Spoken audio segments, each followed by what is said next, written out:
Welcome to the dark side of BEASTwriter. We are here on the Blitz Pickup. It is a segment where we go ahead and get a content creator, get a founder, get someone in here who actually covers the silver and black straight from Raiders headquarters. So you're going to get inside access, inside knowledge from not only myself, but other people who cover the team on a daily basis. We have La Nación Raider, Harry Ruiz, my man. You guys know who he is. He's the founder, and also he's on Raider Nation Radio, as well as the Las Vegas Review Journal. Harry Ruiz, thank you for joining us today. How are you doing? And your mic. Great catch, Beast. Thank you so much for the intro, brother. It's always good catching up with you, talking with you. We actually sit next to each other right there at headquarters, so it feels like we were just there a couple of hours ago, because we were. We were. We were there, and that's the thing. It's like people think it's easy what we do. It's not easy. I tell them, if it's easy, it's usually the trolls that are saying that. But if it was easy, then you do it. You know what I mean? You go ahead and live a day in our lives. Like, it's not it's fun. It's entertaining. We're very passionate about our jobs, but by no means is it an easy task day in and day out, especially when, being a founder. I'm the founder of the Dark Side of BEASTwriter. And I tell people, we are a one-man show. We are the sound check guy. We are the lighting guy. We are the photographer. We are also the news reporting guy. We are also the daily news guy. So we have to come up with our own stuff. And it's a lot. It's a lot on our plate. And I keep telling people, hey, look, if I had the money, I would delegate the work. Believe We're on the same page, brother. On the same page. Yes. So it's not as easy as people make it out to seem. And I think that's funny. When they say, oh, it's easy, anyone can do it. It's like, okay, I'm pretty sure not anyone can do it. But no, you do a really good job. I wanted to get your insight and knowledge, and I want my followers to go ahead and follow you because, people know something about me is I don't just get anyone here on my YouTube channel or on my podcast. I get people who I believe in and actually provide genuine, authentic content that other silver and black in the Raider Nation can all gravitate toward. And you do a really good job on Instagram. So before we get started, I already know, but I want you to tell the viewers here where they can find you on social media. Absolutely. So La Nación Raider, I founded it back in 2020 when I found out that I was going to be part of the Spanish radio broadcast for Raiders games out here in Las Vegas. And I was like, you know what? I don't want to be the guy that only goes into the broadcast booths on Sunday and talks about the team on Sunday. I want to talk football Monday through Sunday, every single day of the week. So that's why I founded La Nación Raider. You can find it on Twitter, Instagram, Facebook, YouTube, Twitch. I broadcast streams there every Tuesday. And then on Fridays, I got a radio show on Deportes Vegas, 1460 a.m. out here in Las Vegas. I'm a fill-in host on Raider Nation Radio as well with JT The Brick Show and also the Morning Tailgate. So check me out if you want to see my stuff in English, at Harry Ruiz on Twitter, at Harry_Ruiz on Instagram. But I'm way more active on La Nación Raider on those socials, talking Raider football every day of the week. All right. You want to hear something funny? Want to hear funny stories today? Of course, bro. On the way back from Raiders headquarters, went home, got my girlfriend, came back. We went to Target. And on the way to Target in Green Valley, you know what restaurant you told me to go to that's near Green Valley? The taco place, right? Well, that's one of them. Taco y Taco is one of them. The other one I cannot pronounce. It's the restaurant. It's on the hill. Lindo, Michoacán? There you go. So I was like, literally, my boy Harry, who's going to be on the show later, told me about that because I was like, where is this place? And then she's like, we're at the stoplight. And he's like, it's right there. I'm like, yeah. Oh, man. It was crowded. Mm-hmm. Yeah, bro. It gets crazy packed, and wait for it to be later at night. Or, well, nowadays it's dark at 6 o'clock. The view from up there of the city is incredible. You got to make reservations to get a spot down there in the viewing area because it's great. Okay, yeah, I'm gonna do that. All right, so let's go ahead and get started. We're not gonna waste any more time, but let's go ahead and talk about some transactions that happened. Right, Isaiah Polamau is a guy that was on the practice squad. He has now been elevated to the 53-man roster, and they also swung in a safety as to fill in that practice squad spot. But what are your thoughts initially from Isaiah Polamau when you watch him in training camp? I know it's a small sample size to pull from, but what do you see from him in his game moving forward? Yeah, and we still haven't seen him in regular season action on defense. We've seen him on special teams, but he still hasn't gotten any snaps on defense. And it'll be interesting now what Patrick Graham and the defensive coaching staff is going to be doing now that they don't have Jonathan Abram, because with Abram, we saw a lot of those 3 safety sets for the Raiders on defense. But the last couple of weeks, they started decreasing, and we started seeing more just 2 safeties with Duron Harmon and Trayvon Merrick back there. So now that they don't have them, that they got a little bit more inexperienced guys besides them too, they're going to be like, okay, they might be going just to 2 safeties, and Polamau, it's good to have an extra body out down there. I don't expect him to see a lot of playing time, but never say never. Injuries always happen in football. The Raiders now got 2 starters on the IR from the defense with Nate Hobbs, who hopefully comes back next week, and Divine Diablo, who will be out for the next 4 games. So it'll be interesting to see what the coaching staff sees there. I've seen Polamau be a fast guy out there on the field, and he's a young player, so he should have that in his arsenal. And now we just got to see him be more comfortable out there when he's with the starting unit, not part of the guys that are scouting for the next game. That's very good analysis. He's one of the players I actually got to know, and I talked to him like every single day. And so I got to know him on a personal level, and we talk maybe because we have the San Diego State ties and his father played for San Diego State. I think that's what kind of sent it off. But, he's a guy who has a good head on his shoulders. When I was talking to him ever since training camp and on to today, we talk about what he's doing to get those mental reps. And I think that's one thing that Coach McDaniels talks about. When I talk to Coach McDaniels, say, I see these players taking mental reps. A lot of times you see players kind of take plays off mentally because they're not in it, right? So like, why do they care if they pay attention or not? They're not in the play. But that's not what I saw. So I wanted to bring that to coach's attention during training camp because I thought that was something that, that's something that's not necessarily ingrained. You actually learn that just by the people at the top. And so coming from a coaching perspective, I thought that was really good to see guys like Isaiah Polamau, and he even echoed that analysis. And you know what? You caught it. Like, not too many people will catch that, but yeah, all of us, we actually pay attention. Since it comes from the coaching staff being very attention to detail oriented.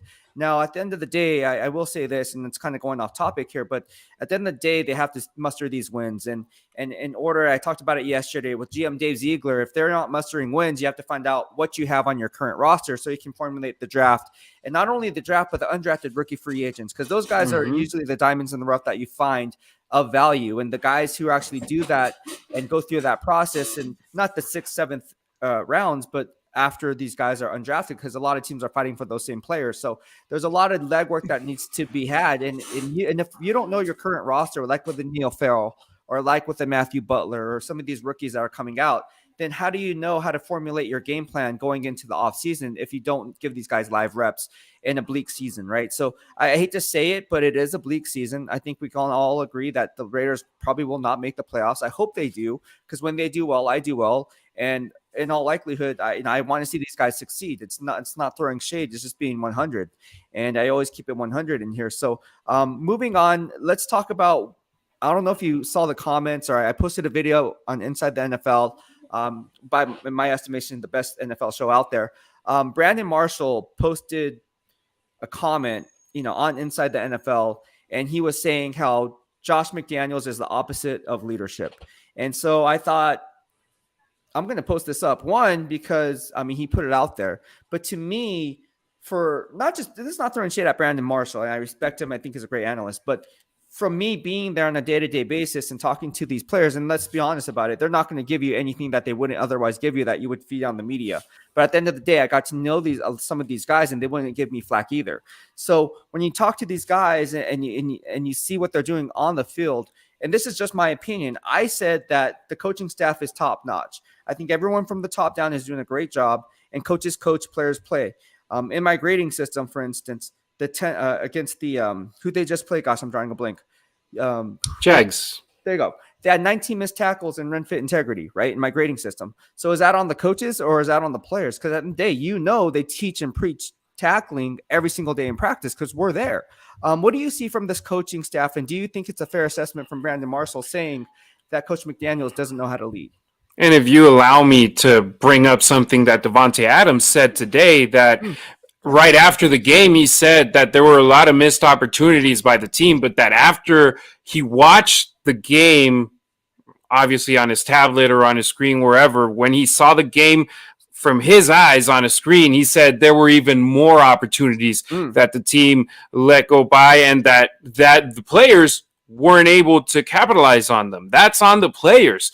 The coaching staff, he gave them props. He said they put us in a position to succeed, and the players weren't able to do so. You're going to blame the coaches on that? The players have been able to take advantage of big plays. I love that second touchdown, Beast. How, I mean, Derek Carr looked like the Statue of Liberty back there in all the right ways, like faking it to Jacobs, faking it to Hollins. He faked out the defensive linemen and the linebackers, and Carr just stood back there nonchalantly, and then he was like, boom, Adams, the moment he faked out the safety, bam, perfect pass, wide open. Did you think the players were the ones that said, let's do this play out on the practice field? No, the coaching staff brought it up to them. So I see that a lot in some of my fellow fans, because at the end of the day, I'm part of the Raider Nation. I was born into it. Crazy uncle in East LA made me a Raider fan, and I've been following the team ever since. We love complaining about coaches when things go wrong and love putting props on players when things go right. And right now, things aren't going great. Last year, what was said? It's a high character group because they came back from all those bad situations that they were in. Right now, they're 2-6, and to be honest, Beast, how many times have they gotten their ass whooped? Once. Yeah, that's it. That's Every other game, they've been in it. And both kind of defeats are frustrating because, one, you know that you could have beaten those teams when it's a competitive game. And two, when you get whooped, it's like, damn, the team was flat out there today. Right. So I understand the fan base, but we've been there in the building. We've seen the coaches. Josh McDaniels, players have a lot of trust in him. Coach Lombardi, Coach Graham, they got a lot of trust with them, and those are just the heads. But if you go with Frank Oakham, with Coach Polamalu, with everybody in that room, and the players love playing for them. And at the end of the day, it's not, I love saying this in my podcast in Spanish because people want to fire coaches after 8 games. I say, guys, it's not soccer. Well, you'll just fire a coach if there's a bad streak of games. It's his first season with the silver and black. Yeah. The players, if you think they're not playing for him just because they want to get him fired, guess what? The players will lose their jobs too. They won't end up getting jobs at other teams if they don't play, if they don't show up, if they don't put good video on tape. It just hasn't been as consistent as they should be. Or like I said on the radio on Monday, the Raiders have been consistent at one thing this year, being inconsistent. Mm-hmm. Right. Absolutely. And those are great points. You know, it's one of those things where I think it's hard from a fan perspective to kind of distance yourself because at the end of the day, the sky is falling when you lose. When things are going well, everything is great and good and dandy. You know, I spoke with some beat writers today and I said, hey, like, because this is my first year, right? So I'm not going to come in and act like I know everything that's going on with the state of the franchise. But I do know a lot. But I asked, you know, am I wrong for giving this analysis that these close games, they're definitely winnable games? And I said, what's the difference between last year's team and this year's team? And then one of the beat writers, who I'm not going to mention, said, you know, well respected. He says, you know what, to be honest with you, they got lucky last year. I mean, those close games, half of them they could have lost. He said, so the only difference is they're losing these games. It doesn't and there's no difference from last year's team from this year's team. It's the only difference is the flip of the coin goes one way. And Coach McDaniels, Coach McDaniels is a good coach. He's not going to throw any player under the bus. He's not going to go out and be like, yeah, there was 19 missed tackles. And you want to know the people who missed those tackles? Like, he's not going to do that. You know what I'm saying? So it's like common sense from a coaching perspective to kind of take full blunt of the blame, because at the end of the day, yes, it is his fault. I shouldn't say his fault, but he is responsible for whatever happens on the field. But there's only so much you can be responsible for. You can't be the ones making those tackles. You can't be the ones missing those assignments. You can't be the one that's missing run fit integrity. You can't be the one missing on those blocking patterns. You can't be the one blocking and missing blocks, and Derek Carr has no time to throw, and then Derek Carr makes an ill-advised throw and turns into an INT. So or catching balls that are right in your hands end up falling. I mean, every team has them, yes, but to a certain extent, it seems like when the brunt of the blame is put on the coaching staff, I think that's unfair, because when you run the coach's film, the plays are being drawn up exactly how they're supposed to be drawn up. And Coach always says this, right? Coach McDaniels always says, he says, the opposite team has a vote too, because they get paid too. So it's just a matter of playing chess in a game of checkers, right? So you have to play chess. It's a chess match. It's not a game of checkers. Otherwise, it's checkmate. So I think I'm really, really happy that you brought that up, and I'm not the only one that has that line of thinking, because to your point, what you just said is an empire wasn't built overnight, right? You have the new Raider way, they have a new cultural identity. GM Dave Ziegler is bringing in his guys that he wants. So that's going to take some time. It's like going into any type of business structure and you're a startup company. You have to think of the Raiders as a startup. I know that's hard to gather, but it's true. They are a startup company, and any startup company, you have the founder, you have the CEO, and then you have the chain of command that goes down with the board of directors. But at the end of the day, you're going to have to find the good board of directors and fill those spots in that have the same aligned mindset as you. And so from a management perspective, maybe because I'm a business management major, but you have to look at it from a management perspective from the top down. And I thought you did a really good job at that. So there's a question here. It's directed at me, but also to you too. So it says, Beast, what positive negatives do you see at practice? Positives I see in practice is they're very dedicated to the grind. They work very hard. They're very conditioned, and they all buy into the program. For you, what do you see from practice? Well, I see very little when we're out there, because we're limited to just the stretching periods and the individual periods. And plus, every time it seems like they keep on moving further and further from the fields that we are nearest to. So I wish we could see a little bit more. Training camp was amazing, being up there up close and personal. Talk about training camp then, because I think that's obviously going to carry into practice. So what did you see from training camp during that time frame?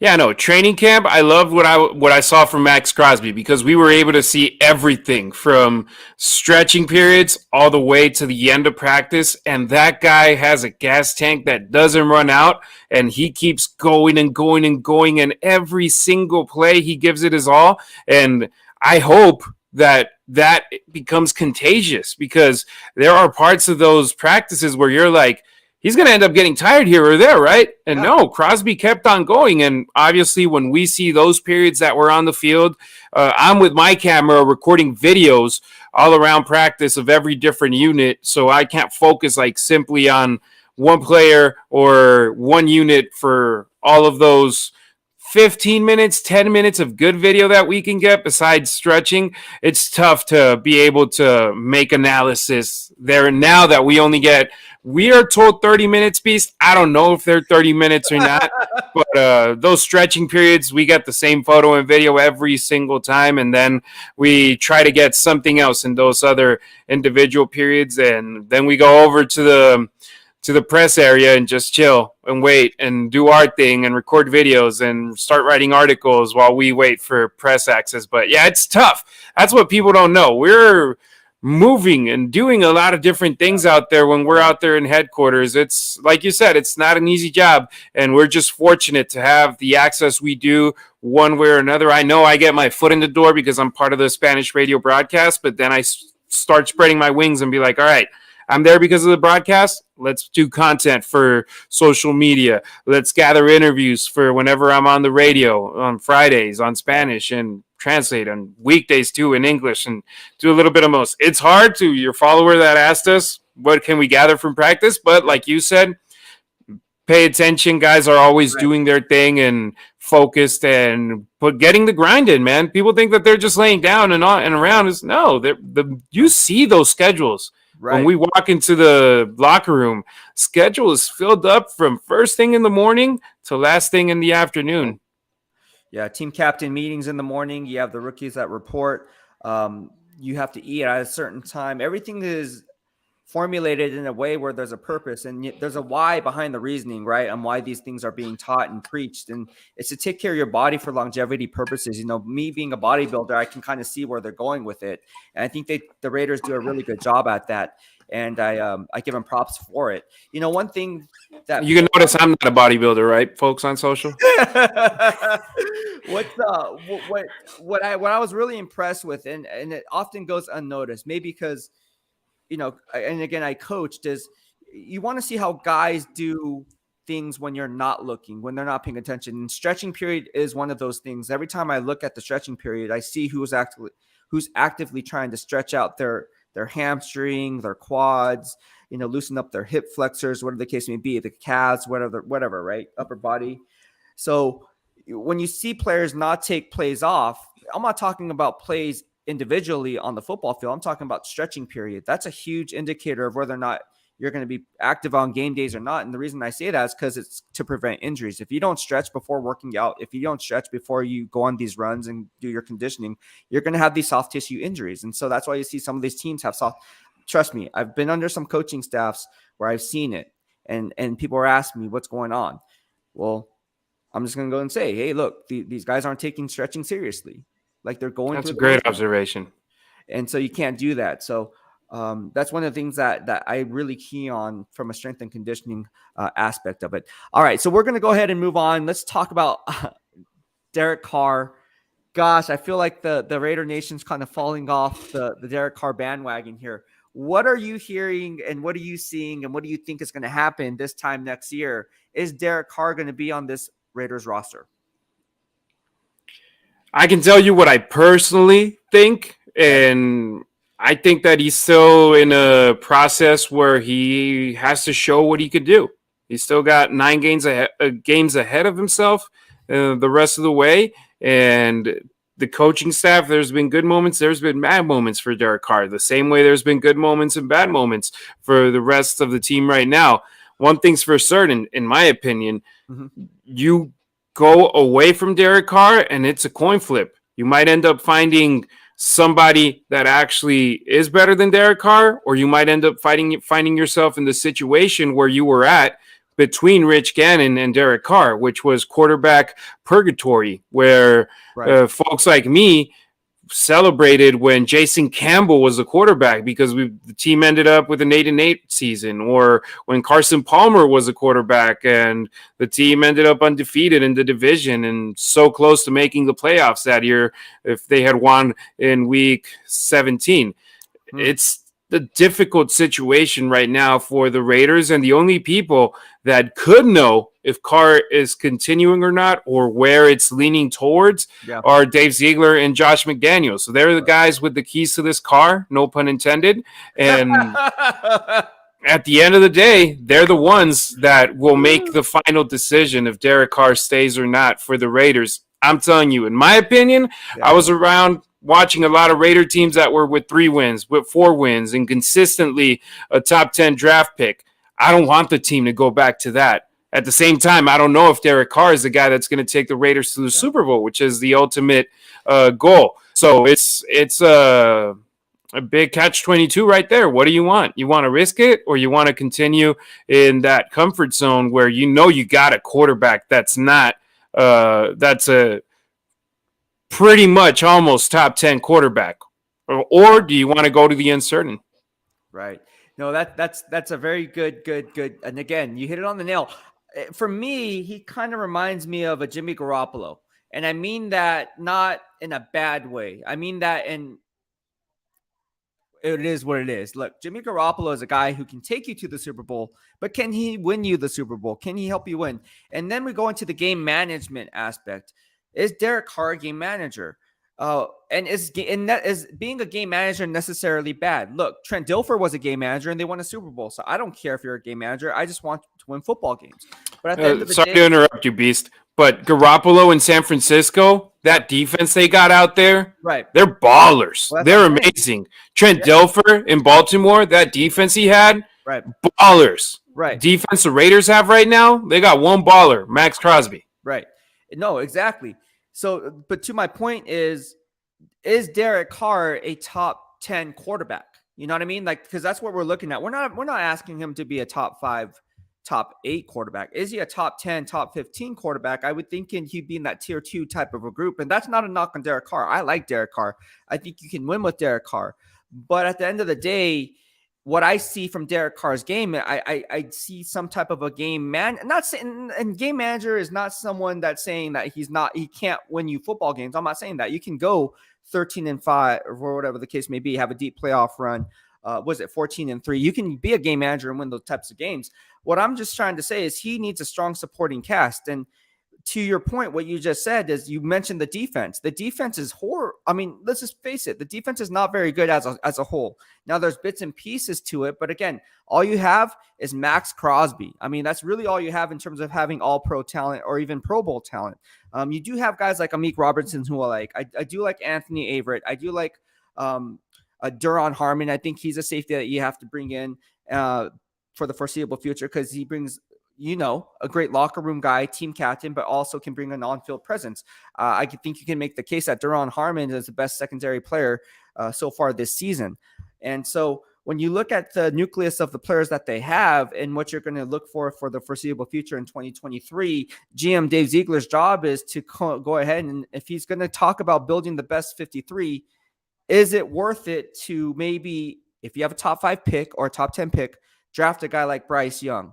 Right. And I say that and have him wait a little bit because at the end of the day, how much longer are the Raider Nation going to wait for Derek Carr? And it's not all on Derek Carr's shoulders. It's not because he has no help on the other side of the ball outside of Max Crosby and a few other guys, right? Denzel Perryman and so forth. But, and like I said, I do like that defense, but there's just not enough horses, I would say. I don't think they have the strong, they're not the cream of the crop in terms of having the horses up front and that defensive front seven to actually win their battles, to create pressure and give Derek Carr, again, opportunities to go ahead and pull out these ball games. Because at the end of the day, and I know football is a team sport. It's not like tennis where you're playing one-on-one. It's not like golf where it's just you against the other players. It's a ultimate team sport. And so if you're missing one phase of the game, whether it be the kicking game or offense or defense, you're really going to run into problems. But I think what I'm seeing from Derek Carr, and again, the offensive line, let's face it, the offensive line, would you say it's probably the weakest link on the team? Would you agree with that? Aside from the pass rush. Beast, I was going to say, I mean, you look at the defense, and it's hard not to say that the unit as a whole is the biggest concern right now for the Raiders. The offensive line, they've taken huge steps forward compared to the unit that we saw in the preseason, which, by the way, pretty much everybody except Colton Miller got snaps in the preseason, and now they're out there on the field every single Sunday doing their thing. I think they've been able to done huge advancements in that unit, and the defense has been taking steps back. We haven't seen them get better. So it's hard for me to say right now that the offensive line is the unit that has the most growth to make. I would say the defense as a whole. You see their stats right now for the Raiders: total defense 28th, passing defense 26th, points allowed 27th, worst in the league in sacks and takeaways, 30th in the league in third down defense, 31st in red zone defense. I mean, that's bottom 10 in pretty much every category except rush defense. So how can I say that the offensive line is a unit that is struggling the most when I look over at the defense and I'm like, yeah, that's not how defense should be played. And I'll say this, Patrick Graham, how did he come to Las Vegas? A lot of people saying, hey, Vegas is lucky to have him because he should be a head coach at another place. But you got him as a DC. So everybody's like, okay, hopefully we can have a top 10 defense or at least a top half defense, a top 16 defense in the NFL. Because look at these stats. CBS published this tweet on social media today. Raiders defensive ranks every season Derek Carr has been the starting quarterback. 2014, 32nd. 2015, 22. 2016, 20th. Same as 2017. 2018, worst again, 32. 2019, 24th. 2020, 30th. 2021, 26th. And 2022, 27th. So obviously, last 3 years, including this one, it's been a different defensive coordinator each year. and there's not been much of a difference. Gunther 30th, Gus Bradley 26th, and Coach GP being right now, PG, sorry, 27th. It's not much of a difference. The defense has been the deficiency for the Raiders over the last couple of years that hasn't let them be contenders. That's where I would go, Beast. The defense is a weak link right now. So if defense is the weak link, right, and they have a top 10 pick, they're going to need to, and I'm always one of those guys, and I'm an old school throwback type of a mindset. Like I believe in building teams from the inside out, not the outside in. So if that is indeed the case, and we do roll defense, and I like Coach Graham, I really do. I think he's a smart coach. Now people are saying, oh, they're making it too complicated. And I already broke that narrative down to a science, like when watching coaches film. Here's the thing. A coach can only do so much, but at the end of the day, it's up to the players to, again, there's a lot of missed assignments, and I'm not going to name drop players because I'm not about that life. But my grading system does prove otherwise in that there are people who are being exposed. One of them was Jayon Brown. When Jayon Brown was out, he's being exposed in pass coverage. People were blaming Divine Diablo. Oh, how come the Patrick Graham's defense? How come no one's attacking the middle field? Well, that's because they run the simple Tampa 2, where that obviously the curl hook defender is being pushed back 10 to 12 yards back. That's what the Tampa cover 2 is, to prevent the longer pass plays. So again, when people and fans talk about, why is something not there, and then they blame that player when it's really not on that player, it's the assignment that's being drawn up. And it's all mainly Coach Graham is doing that because maybe he doesn't have faith in what he has up front. You know what I'm saying? So like from that perspective, you really have to look at it with a grain of salt. And yes, I'm not saying that the Raiders defense is not statistically bad. They are, but I just don't think that I don't think they have the top tier talent, like the Pro Bowl talent, right? I don't think Max Crosby needs help. And here we have Chandler Jones. Like he's getting paid $17 million APY, and he's been nothing and doing absolutely nothing that otherwise I would say put in Malcolm Kuntz in. Right? Put in Malcolm Kuntz. I'm being serious about this. I talked to Malcolm Kuntz, another one I talk on a daily basis. I mean, you've seen what he did in preseason. You tell me, don't you think that at this point, since Chandler Jones isn't bringing any type of a presence, and they're not sliding protection to Chandler Jones' side. Let's not get it twisted. I don't care what anyone says. You watch the film, it's not happening. Why not give Malcolm Kuntz a shot? Why not give Tayshaun Bauer a healthy scratch a shot? Why not give some of these younger guys a shot? Because again, if Dave Ziegler is going to go into next year, he needs to know what he has in those guys first in order to say, hey, we need a developmental pass rusher, or maybe we have one here that we just kind of unlock his untapped potential because you haven't given him the snap count. I mean, just looking from the outside in, Beast, the thing is, they invested in Chandler Jones. They did. They didn't invest in Jonathan Abram. That was not one of their guys. And they saw that if they cut him, they wouldn't be losing much money-wise. And they said, you know what? Let's just cut him loose, let him have an opportunity elsewhere, and give somebody in the building an opportunity to show us what he's worth. Right. But with a guy like Chandler Jones, he got paid over $50 million for 3 years. They're the ones that are on the hook for him. Right. And they're the ones that we all know what he can do. We've seen him in the NFL for a decade, and he's been a great player, pretty much a Hall of Famer. Thing is, for moments, it seems like the gas tank is empty. And it's like what he used to do, he's not able to do so anymore. Or he needs help in the middle. That's not happening right now. And also, I want to ask you about that. Like, people say that Patrick Graham doesn't have the pieces that fit his scheme. But then at the end of the day, I look over at the Raiders depth chart, and from the starting 11 on the team's depth chart that they shared with us yet today with the flip card, I have Chandler Jones, Andrew Billings, Bilal Nichols, Blake Martinez, Jayon Brown, Anthony Averett, Rock Yassin, and Duron Harmon. That means 11 out of the 8 out of the 11 starters are guys they brought in. So it's like most of the pieces, they pick them for this scheme, for PG's scheme. So I'm like, I understand not all of the guys are theirs, but at the same time, most of them are.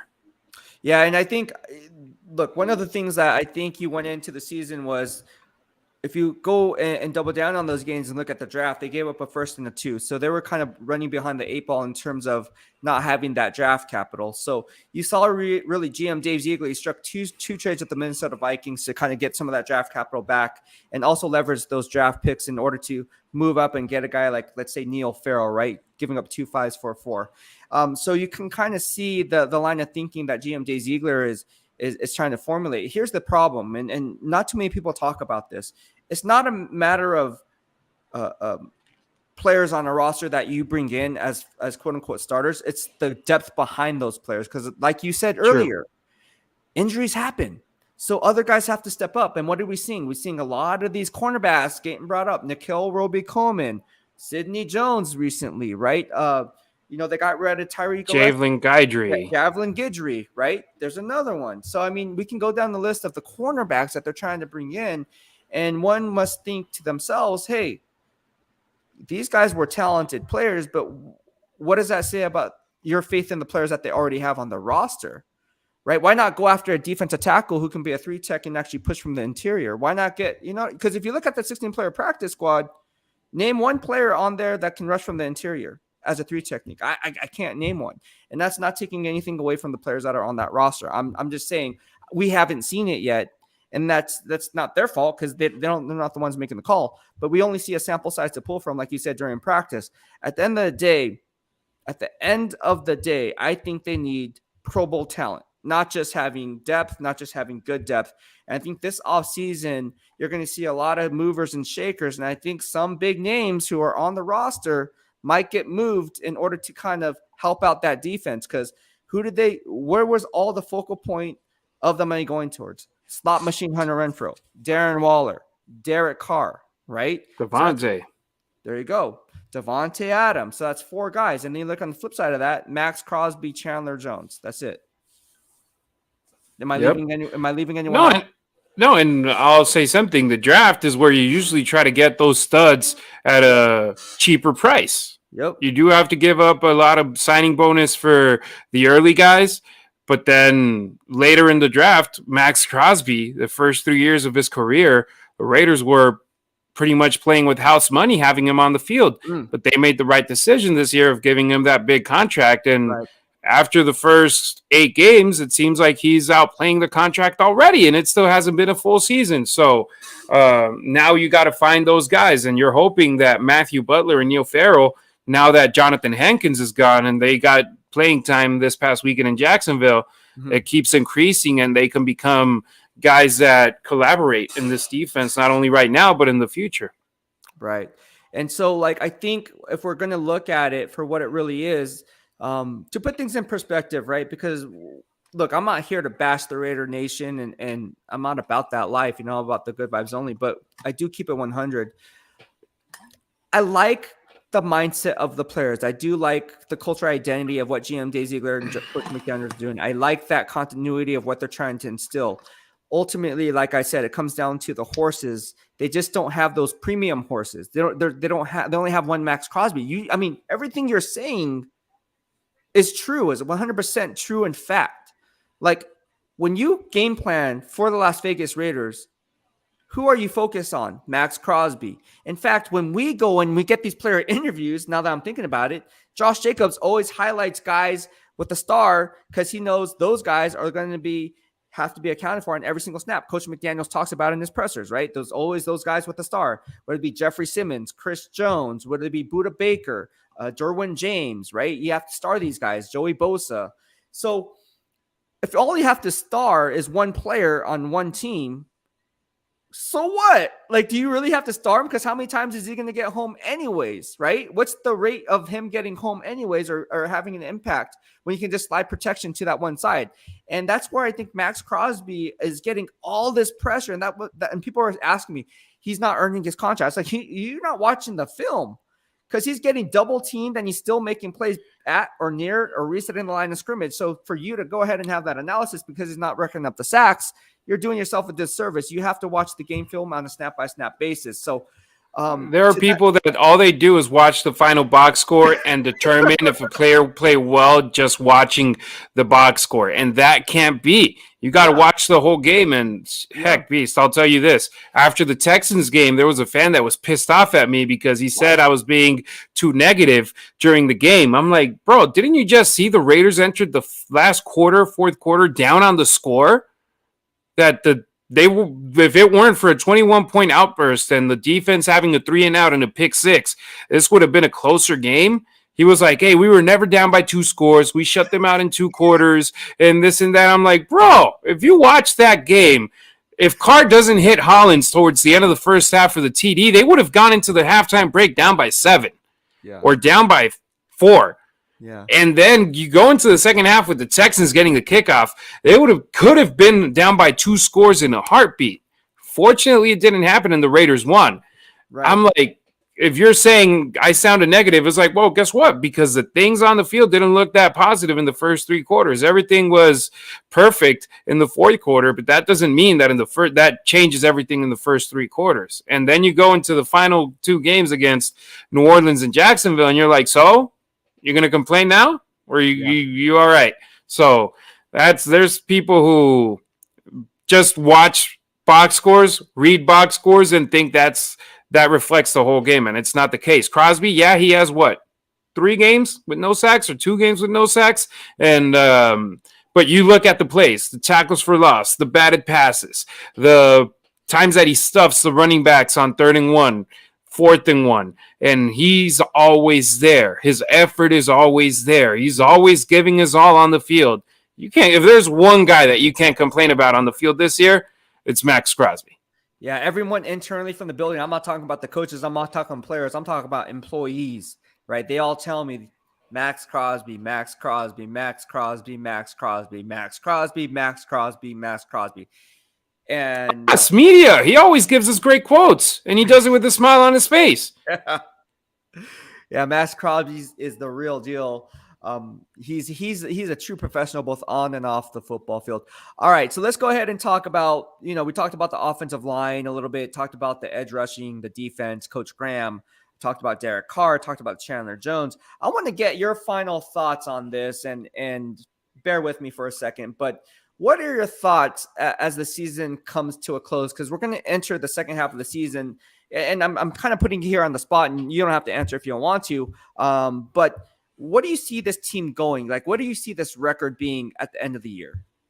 I don't know what the record will be at the end of the year. We've seen teams start with a 2-5 record, like last year, Philadelphia. All the fans out there in Philly, they wanted to fire Nick Sirianni. Now he's their savior, and he's the best coach ever for them. And they ended up, I think, with a 9-win record last year, despite starting 2-5. They wanted to get their quarterback out of there. He wasn't the solution. Now he's their MVP.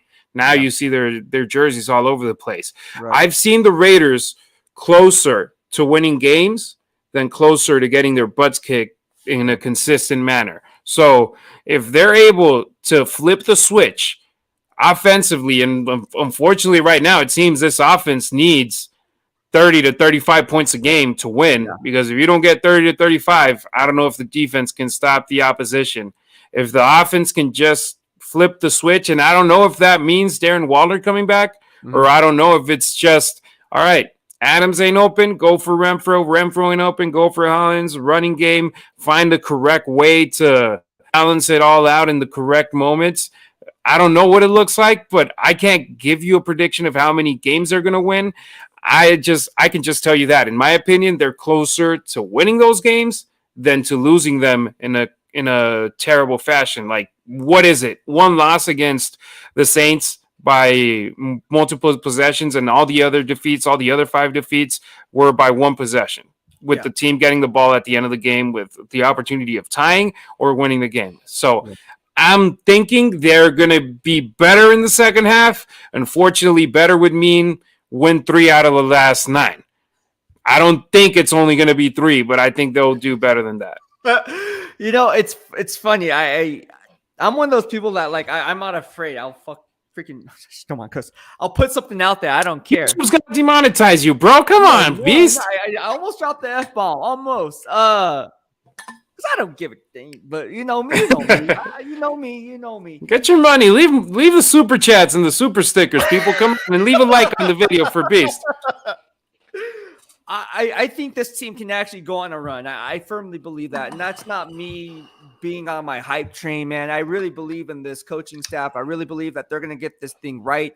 And again, an empire wasn't built overnight. So whether they ride this ship and they go, and let's say they win their next 6-7 games to end the year strong, or whether they lose 6 or 7 games, my mindset isn't necessarily going to change as long as they you see progress. You know what I mean? And I think anybody who understands from a coaching perspective understands that an empire wasn't built overnight. And there's a lot of phases that are involved. There's a lot of layers to this onion to really get to the core if you're going to say, hey, fire this guy. And so that's why I have a strong conviction about Coach McDaniels and GM Dave Ziegler, where I went on record and I already said, I said, these guys are going to be GM of the year. He's going to be coach of the year in 2 to 3 years' time. Just give it some time. Let it marinate. You know what I mean? Just like a steak. Dude, I love Dave Ziegler, man. I love what he has done in the front office. And having Champ there by his side, that's a great thing as well. A position that the Raiders had never had in their history. Assistant GM, having Champ there with him, that's great as well. You got one of the rising stars in the front office doing his thing right there, right besides him. And from what I've heard around the league is that there's nobody in the league with more connections than Dave Ziegler. And that was before he even became the de facto GM in New England. Mm-hmm. So this came as a package deal, and Mark Davis embraced it. He brought in Josh McDaniels. He brought in Dave Ziegler. And, you know, preseason, we're all trying to figure out ways to generate content. And I was talking about what I was thinking, and I was saying, look, this year, I don't think the Raiders are going to win the Super Bowl. I think they still got a lot of steps to take. But I think this is a year that the Raiders can make noise. And then next year, go in with people saying, okay, now the Raiders let's think about them in a bigger way. Unfortunately, so far, that hasn't been the case. The Raiders, the only noise they've made has been within the Raider Nation and not in a positive manner. And heck, even those 3 17-point leads that they've blown, they've made a lot of noise nationally within the NFL media in a terrible way for Josh McDaniels and his coaching staff. And we heard what you said about Brandon Marshall. Me personally, I'm a believer in the process. I'm a believer that these guys getting their people in the building and getting their way of doing things and becoming a Raider culture can be something that can be something that's for the future, not just for the right now, but that makes this a long-term solution for the Raiders. Not just, let's win right now. Let's win one, and then we're going to be irrelevant for a while. Yeah, and I always talk about, and again, you mentioned, I think that's why we get along, because we have the same line of thinking. No, I like when we disagree a little bit, but we don't. It's really weird. Yeah, there's people who like being Stephen A. and Skip and just being contrarians and doing being controversial because they want to have clicks. So I'm like, nah, man, I'm going to say what I have in my mind, and if you like it, cool. You don't like it, cool. Right. We talk about the instant gratification versus long-term gains all the time here in the DOB. And I think my goal here to educate the Raider Nation is, you know, you have a brain of your own. You know, it's my job to kind of educate you, and you guys can kind of pick up what you think, right? Like, don't just go off what I say, but I mean, you have a brain too. I'll give you the tools, and then you can go from there. I always talk about the instant gratification versus long-term gains. And when you don't get that instant gratification, people tend to turn the corner real quick, turn on whatever the case may be. And I think that's the long and the wrong way of doing business, because again, it's like the stock market, right? You're going to try to short the stock, but at the end of the day, you're going to lose at the end of the day. Whereas if you play the long game over the time, you're going to come out winners because you've been investing in that 2 to 3 year outlook and then compounding that with the 5-year vision. So all that compound interest is going to add up in the end. So I try to put in perspective from a financial standpoint. And again, that's the business management perspective that I'm going here. But, you know, you echoed everything that I said. So I think I swear to all the people here, we did not talk about this going into it in terms of what you were going to say. Like, we were. Beast actually told me, do you want me to tell you what we're going to talk about? He told me at practice. I'm like, nah, dude, let's just go in and speak our mind and say whatever we want to say. And you can ask me whatever you want. If there's something I can't talk about, I can't talk about it. We'll figure it out. And you said it. We didn't agree on absolutely nothing to say. That I love it that way, Beast. I love structure, but at the same time, I love not having a preconceived notion of knowing what I'm gonna say. This is bar talk right now. We're at a bar right now, and we're just talking football. All right, here's something. We're gonna end this. Drinking water though, no alcohol. Yeah, no alcohol. This is actually coffee. We're gonna wrap up this show right now. This dude's going to the gym right now. I'm writing an article for the website, so it's like water. Hopefully by midnight or 1 a.m. I can go to sleep. This guy, he's with the coffee. I got my coffee. I drink a lot of coffee. Look, we're going to wrap up this live stream with a 2-minute drill. It's a game of this or that. It's the first thing that comes to your mind. And it's just a fun way for people to interact with you and kind of get to know you on a more personal level. So we're going to go ahead and peel back that onion to really find out who you are in the for the Raider Nation, and so they can kind of gain some insight on the person behind all of this that you do on a daily basis. So let me know when you're ready, and we'll start the 2-minute drill. Vámonos, let's go. All right, so it's a game or this or that. All right, so I'll give you 2 choices. All right, tacos or pizza? Tacos all day. Really? God. Easy. Okay. Easy. Wow. Okay, what's your best? Tacos and tripas, by the way. I know you got to try those right now. You haven't tried them yet. I got to go to Taco y Taco. I keep passing it down the street. Extra crispy, bro. Okay. Oh, I love extra crispy. See, tacos de tripa, extra crispy. All right. Lobster tail or crab? I'm not a seafood person, so neither. What? You are horrible. I know, bro. You're going to cut me off the stream right now after saying that. Are you being serious? I'm 100% serious. I don't eat seafood. Whoa, okay. I didn't know about, even I learn something new every day. Okay, dogs or cats? I'm not an animal person. I'm allergic to both.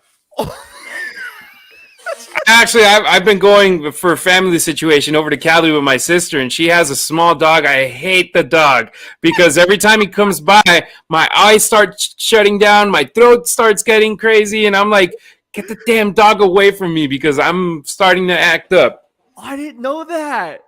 See, this is awesome. I love this. This is authentic engagement here in the DOB. Okay, pancakes or waffles? I'm good with either. I mean, just to say one or the other, I'll say pancakes. But I like both. Okay. Netflix or Disney Plus? Netflix. Even though I don't watch Netflix a lot, I watch way more YouTube.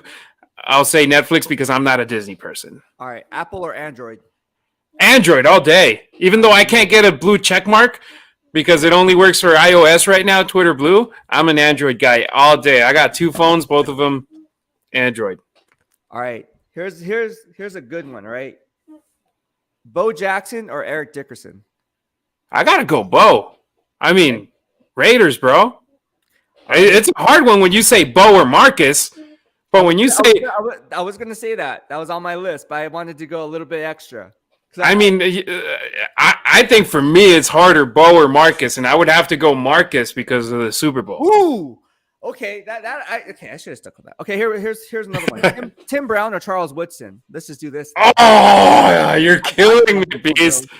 That's a hard one, man. I know it is. Damn.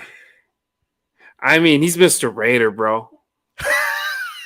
I mean, he's Mr. Raider. I got to go Tim Brown. Oh, okay. He's Mr. Raider. Hey, I was a Niner fan growing up. It's I'm coming from San Francisco as a beat writer, whatever. But sorry, oh, you're good, bro. You're good. Hey, we all learn. We all learn. I love the Raider Nation. I love the Raider Nation. Look, I'm silver and black through and through. I love the Raider Nation. No, here's the thing. Tim Brown was always that one guy that I played in Madden, and Sega Genesis, and so he was just a do-it-all player. Like, he can return punts, he can return kicks, and you can make the argument he was actually more valuable to the team than a guy like Jerry Rice. Even though Jerry Rice is the greatest wide receiver of all time, he wasn't the one returning kicks and punts. That was the name by the guy name of John Taylor. So JT was the one that was doing all that. But Tim Brown was a one-man wrecking crew. He was like the all-scrimmage wide back. He wasn't a wide back, but like all-purpose back, if you will. So he was kind of like the Eric Metcalf before the Eric Metcalf. So with that being said, all right. So that was a hard one too, bro. TV or Seawood, I love both of them, man. I'm gonna say Charles Woodson. Because I'm a defensive guy. And you're a wine guy too. Yeah. You're a Charles Woodson guy. Yeah. He knows I like his Pinot. So Charles, if you're watching, I always get your Pinot, bro. He always retweets. Hey, what's a whiskey? Sponsor my guy Beast. Oh, the whiskey. He does have a whiskey, right? Yeah. They follow me on Instagram. They're awesome to follow too. Yeah. Yeah. I'll give him a follow after this. But okay, so like, who's your favorite Raider of all time? Dude, so I love the legends, and I love like the Ted Hendricks, Guatemalteco. He's from Guatemala, and he was a Hall of Ted Hendricks. Oh, Ted Hendricks. Yeah, dude. Of course. Beast, incredible. You go to the Lyle Alzados, you go to the Gene Upshaws, you go to all the Raider legends that they've had. George Blanda, Freddie B. He's the man, bro. Have you met him? Fred Biletnikoff? Oh yeah, dude. I met him.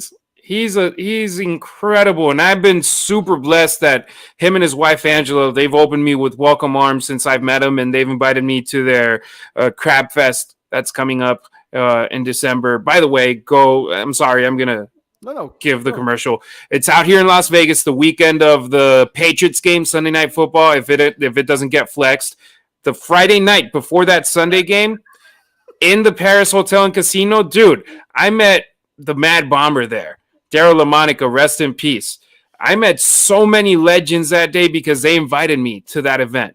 And then I went to their Hall of Fame Golf Invitational, met so many legends out there. It was incredible, too. And being able to interact with them, interview some of them, and then just off the record talk with others, it was amazing. And for me, I'm only 34, but I always document myself on my teams. Dodgers, obviously, I was born 2 months before they won the 1988 championship. So I hadn't celebrated a World Series title until 2020. But I know all the history of my team because I like documenting on my team. Right. Same thing with the Raiders. I love going and reading about the team. And now it's so easy watching everything on YouTube and checking them out. It's incredible. And the Raiders, I love the legends. If I have to say a legend, it's tough.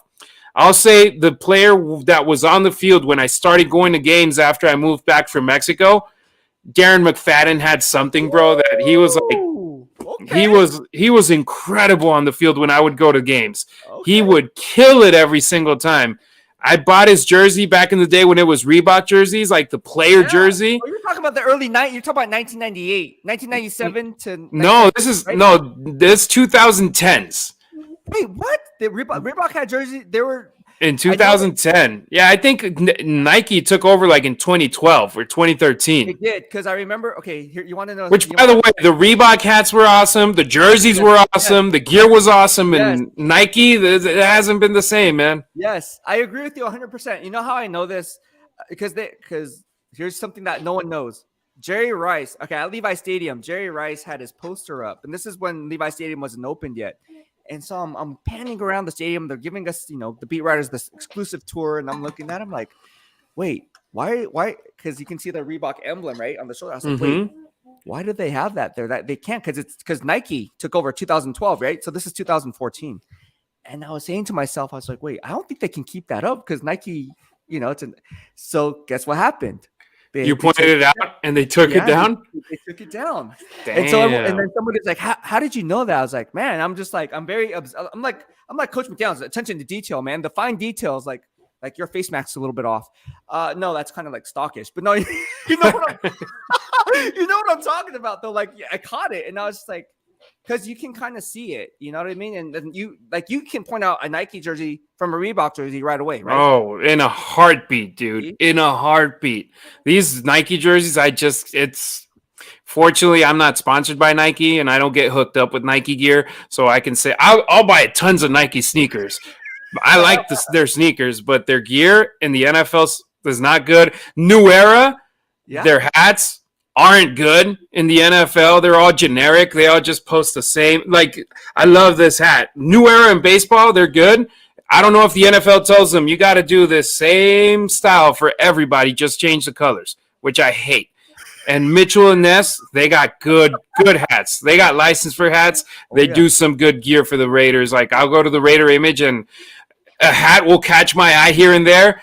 90% of the times when a hat catches my eye, it's a New Era hat. I mean, sorry, it's a Mitchell and Ness hat, not a New Era hat. Sorry, we started talking about other things, but no, New Raider, Darren McFadden. Old school Raider, there's too many, dude. I'll show love to my Latinos, Jim Plunkett, and I'll say Ted Hendricks, the legends. Newer Raider, for sure, Darren McFadden, and I'll go also Josh Jacobs. Like, before I got into the broadcast, I would go watch him. He was the last jersey I bought of a Raider when they were in Oakland. Really? Yeah, Jacobs. All right, I'm going to give you mine. So, growing up, I was actually for Halloween. I was a Raider fan. My parents found this in the dirty archives. There, I'm serious. For Halloween, you were a Raider fan. Let me show you real fast. So wait, like, did you dress up like Violator, like Gorilla or did you just put on a Raider jacket and say that you were a Raider fan for Halloween? No, so like apparently, and I kind of remember this, but my dad worked at Sun Microsystems at the time, and this guy named Rob, okay, his name's Rob, Mexican guy named Rob, he would always play with me because I would always be bored. So he would go to the vending machine, buy me Kit Kats and Reese's and stuff, and then talk to me about the Raiders because he had all this Raiders stuff at his cubicle. I was like, oh, I like the silver and black colors. And as a kid, I was like, but wait, we're Niner fans. And my dad's like, I don't care, like whatever, like do whatever. You do you. And so what happened was then my uncle on the same side of the family, we went over his house and he ended up being a Raiders fan. He's like, oh, you like the Raiders? So he started educating me about Bo Jackson. And so then for Halloween, dude, that's a sick jacket. Yeah, so this is a actual look. I'm not. Yeah, it's a throwback. That's an old school jacket. That ain't new. No, this is old. Look, I'm sure. I'm telling you right now. Look. Yeah, no, that's what I say. Has my name on it. I don't know if you guys can see that. But it has my name on it, and it's by Chalkline. I don't know what the hell that is, but it's a really nice jacket. It's like a starter. Has the Super Bowl logos, right? Has all the Super Bowl. Yeah. Patches. My dad actually. 11, 15, 18. Yeah, it has all the Super Bowl patches on here. Pretty dope. So, anyways, that's my story. And dude, what size is that jacket? Huh? What size is it? 6 to 8. Damn, it still fits? No, or no. Oh, okay. You were a Raider fan for Halloween back then. Yes. What were you thinking? Like last week. that thing looks small, bro. This whole time. I don't think those muscles are gonna fit in there. That's why I had to ask you about the size. Oh shoot, bro, weird. This show just went off the rails, but that's the cool thing. It's like when you can interact with somebody and not just be a robot. Oh my god, I'm crying, dude. Oh my gosh. We're gonna go to headquarters tomorrow and people are gonna say that live stream was epic, dude. Well, I hope they do. I hope they think that. You want to see my sneakers for Sunday? Yes, please. I just bought these. Here. Oh, those are dope. So it's actually not white. That's silver. I see it. The swoosh or no. Oh, no. Like this. Sorry, this isn't white. When I bought them off of a picture, yeah. I won't say who sold them to me, but when I bought them, I thought it was white and obviously black and the gray. Yeah. No, that's actually silver, dude. You'll see them in person on Sunday. I can't tell you who sold them to me. No, don't tell me who gave it to you. But like, what can you buy? Like, are those limited edition? So they're Air Force Ones. I don't know what year they're from, but I mean, you have all. They're freaking dope. Bro. I told you that. I think that's what caught my eye, man. I was like, those are dope shoes, bro. I'm trying to keep up with Levi Edwards from Raiders.com. That dude has the dopest kicks collection out there, dude. Yeah. So I'm just trying to keep up with him. But the thing is, I'm a Raider fan. So when I'm not at headquarters where I can't wear Raiders gear because I'm not a team employee, I'll wear other gear. It's usually you get two Harrys. Right. The Harry with the suit and tie or the Harry rocking Dodgers Raiders gear, sports gear. Right. So that's there's no in the middle. I'm like either wearing sports gear or wearing a suit and tie. But now I'm wearing a lot of sneakers because my feet were killing me last year at the stadium with dress shoes. Well, you look good with those dress. I think nowadays it's pretty like common, right? Common ground to wear dope kick. I mean, you see it in weddings, for crying out loud. Like, yeah. When I get married, I want to wear freaking Air Force Ones or J's or something. I want to be that guy. I'm gonna be with the cool kids. There you go. You know what I'm talking about, though. You know what I'm talking about. Well, me, if I ever get married, it would be dress shoes because I want to be like traditional. You are, like that. But football, heck, I'm pretty sure you're the kind of guy that walks every time from the parking lot to the stadium, right? Or do you take the shuttle? No, I freaking walked. I don't even know what the shuttle looks like. I've never been on the shuttle. Dude, so I always prefer getting on the shuttle because on the way back, we got to walk. On the way in, we'll catch the shuttle every once in a while. Yeah. But I'm that long walk. And then I go to the tailgates. I get to the stadium at 8 in the morning to drop off my equipment, set it up. Yeah. And then go out to the tailgates. And I'll be out at the tailgates for nearly 3 hours. Oh, wait, you go to the tailgates?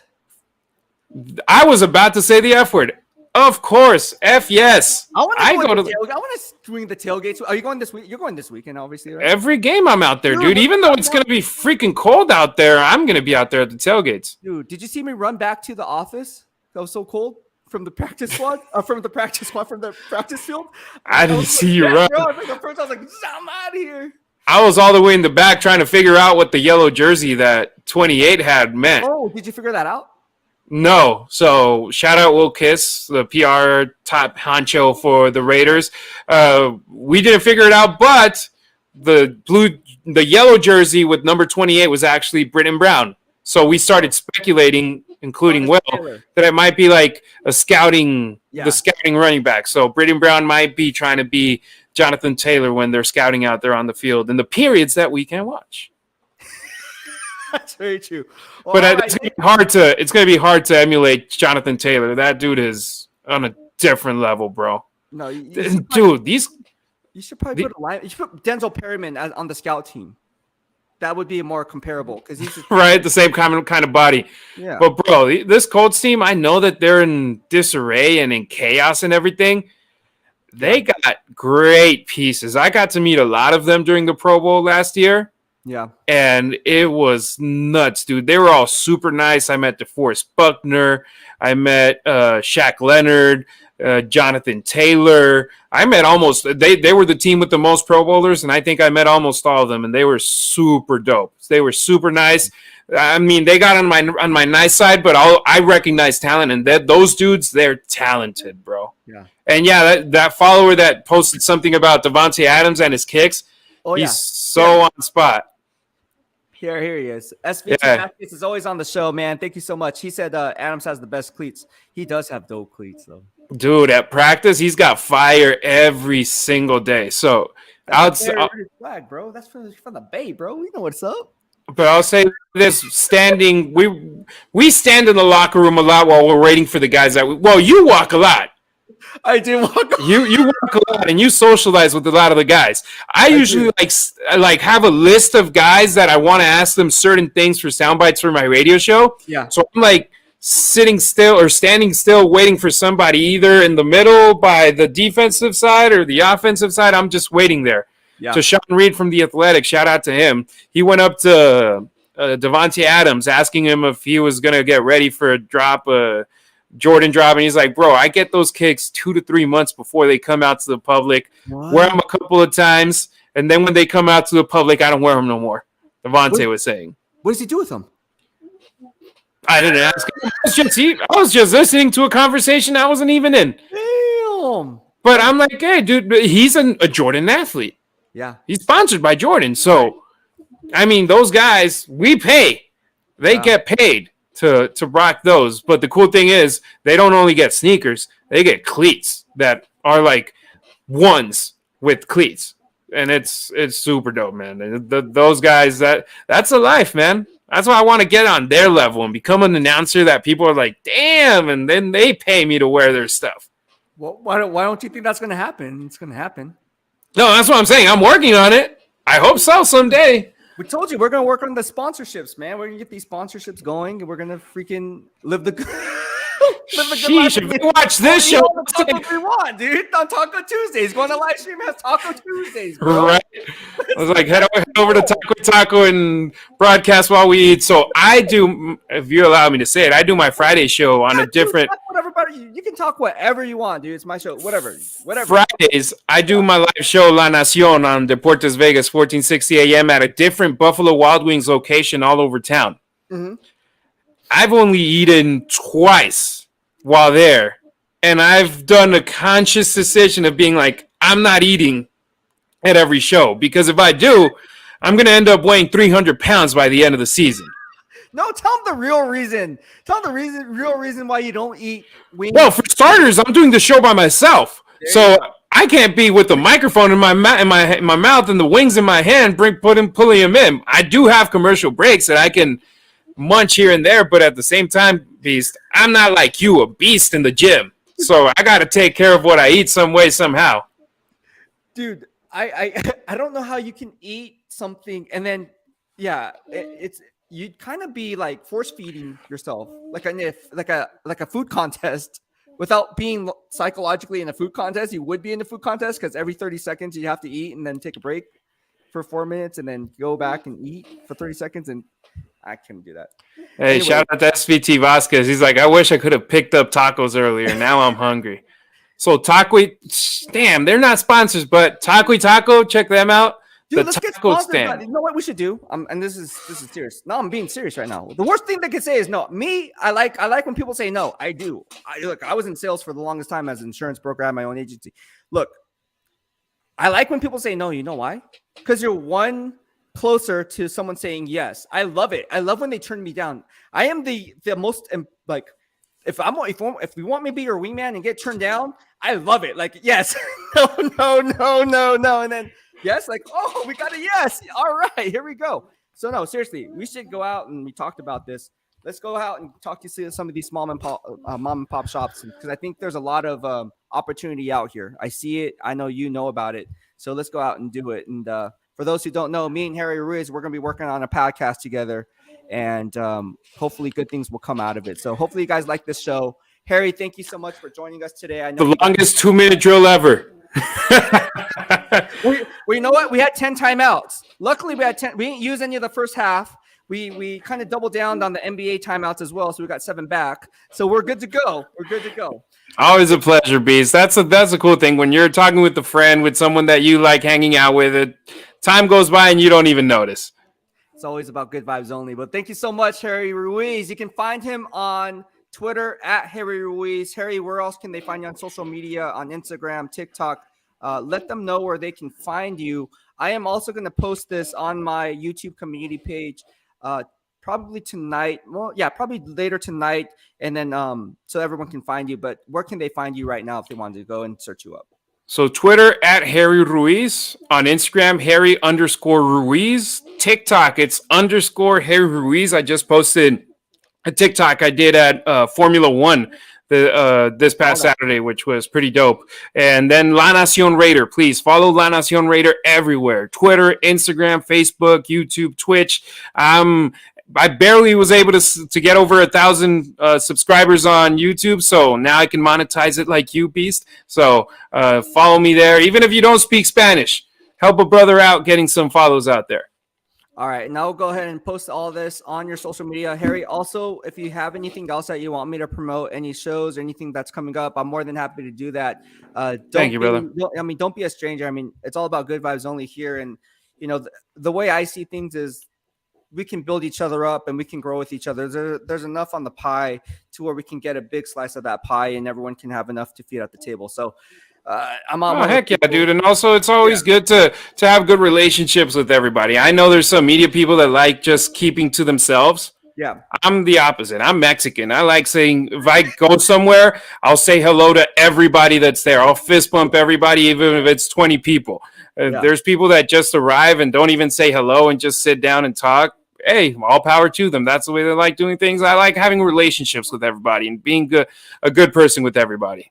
Well, I think that's why we kind of hit it off with each other, is because we kind of foster those types of vibes, right? And I think I'm coming from, obviously a Hawaiian background, so the good vibes only here in the DOB really brings and brings to light what life is really all about, right? We can talk about predictions and be like, oh, cool story, bro, but at the end of the day, what's your legacy? Like, what did you do to help better the community? What did you do to help raise people to be a better version of themselves? And I think that's what I try to bring to the forefront, is not only do we talk about football, we talk about fitness as well, and just talk about general motivational speaking aspect of how to kind of combat life when life hits you hard. So thank you so much. You did a really good job, and just hearing your voice on here and your analysis really brought to the forefront what I was talking all along, is that, the ship is not sinking. It's not a sink or swim opportunity right now. So thank you so much, man, for hopping on this show. Hopefully you'll be back. And of course, good times as always, man. Absolutely. Beast, you the man. Hope to see you soon, brother. All right. That was Harry Ruiz, everyone. And like I said, man, he's a good guy. Good. We got a lot of good comments here. Look at, hit that like button.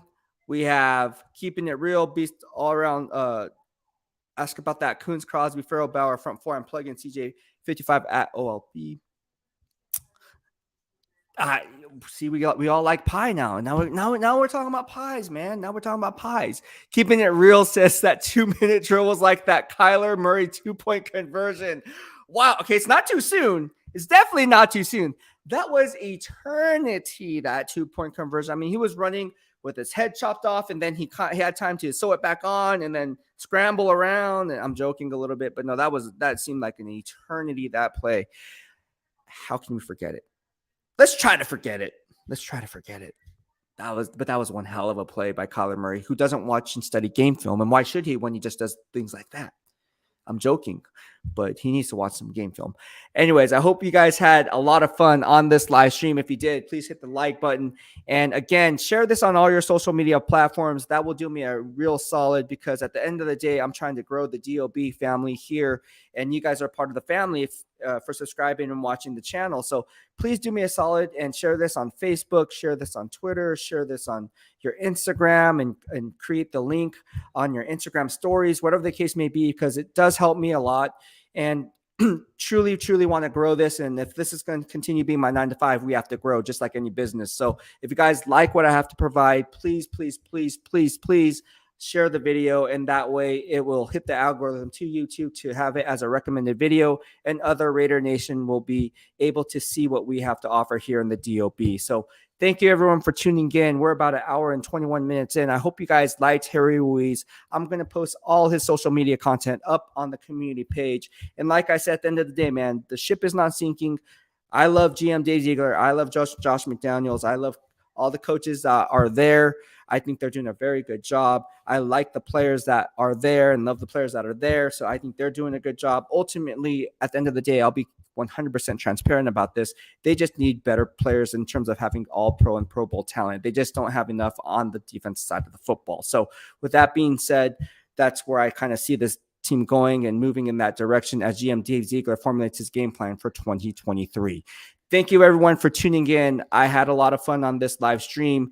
Drop your comments at the end of the stream if you're not watching it live, as we keep things hot here in the dark side of BEASTwriter. Thank you so much for tuning in. Have a good night.